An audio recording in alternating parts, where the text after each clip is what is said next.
Second de l'équipage des Mugiwara, nous avons souvent eu l'occasion de le voir combattre. Et moi, ce qui me frappe, bordel, au-delà du fait que ce mec en impose, c'est ses attaques. Et certaines font clairement référence à des démons, ou plus précisément à un démon. Et c'est de ça qu'on va parler aujourd'hui. Bonjour à toutes et à tous, c'est Julien, et bordel, on vient de dépasser les 50 000 abonnés. Bon, je vais pas faire de longs discours, juste un grand merci à tous. Et sachez que l'aventure ne fait que commencer.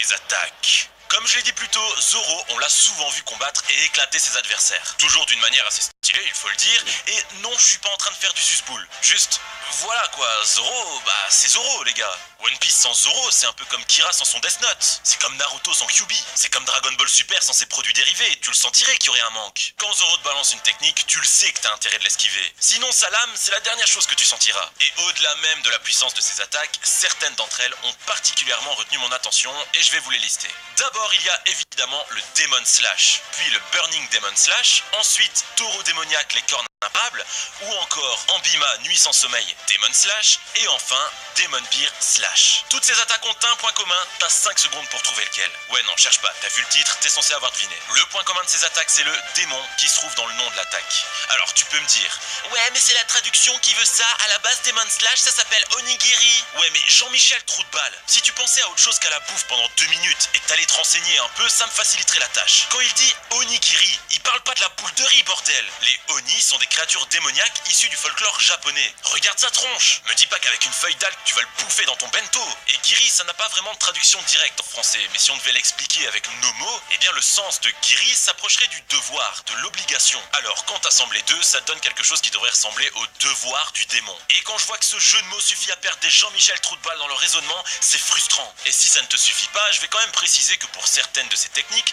Zoro prend une position censée nous évoquer visuellement un démon. On sent clairement le lien entre Zoro et cet aspect démoniaque qui est souvent mis en avant lorsqu'il passe à l'attaque. Comme pour nous signaler qu'il n'est plus vraiment le même. Comme pour nous montrer qu'il est devenu quelqu'un d'autre le temps de l'attaque. Comme s'il faisait appel à un pouvoir mystérieux, plus grand et d'origine démoniaque. On voit d'ailleurs cette force se matérialiser et apparaître lors de certaines de ses attaques. Comme s'il créait un pont entre lui et les abysses même de l'enfer. Pour en extirper les plus puissants démons afin de leur emprunter leur pouvoir.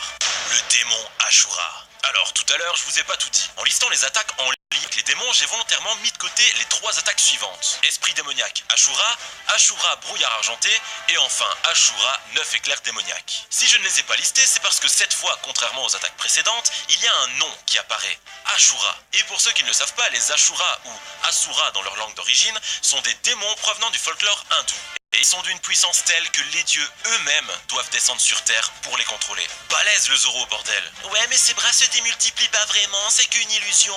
Alors, je veux bien l'admettre, les illusions, il y en a dans l'univers de One Piece, et il y en a toujours eu. Donc ce n'est en effet pas impossible qu'il s'agisse d'une technique nécessitant l'hypnose, par exemple, afin de créer cette illusion des 9 sabres, justement. Cependant, l'un n'empêche pas l'autre. Le fait qu'il utilise une illusion lors de son attaque n'empêche pas le fait qu'il emprunte le pouvoir d'un démon Ashura pendant celle-ci. De la même manière que pour les attaques de tout à l'heure, Zoro établit selon moi un pont entre ses démons et lui, ce qui lui permet donc d'accroître sa puissance de manière significative pour lancer ses attaques. Et d'ailleurs pour ce qui est d'Ashura, c'est un peu différent. Ce démon, au lieu de manifester à ses côtés lors de l'attaque, il se manifeste dans son propre corps, faisant donc apparaître ses 2 autres têtes et ses 4 autres bras tenant également des sabres. Zoro est à lui seul véritable mystère. Il est énigmatique et pourtant on a tous l'impression de le connaître parfaitement. Alors que rappelons-le, pour le moment, nous ne connaissons rien de son histoire, si ce n'est bien sûr ce qui s'est passé avec Kuina. Zoro serait-il maudit par ces démons? Aurait-il apporté le malheur à Kuina?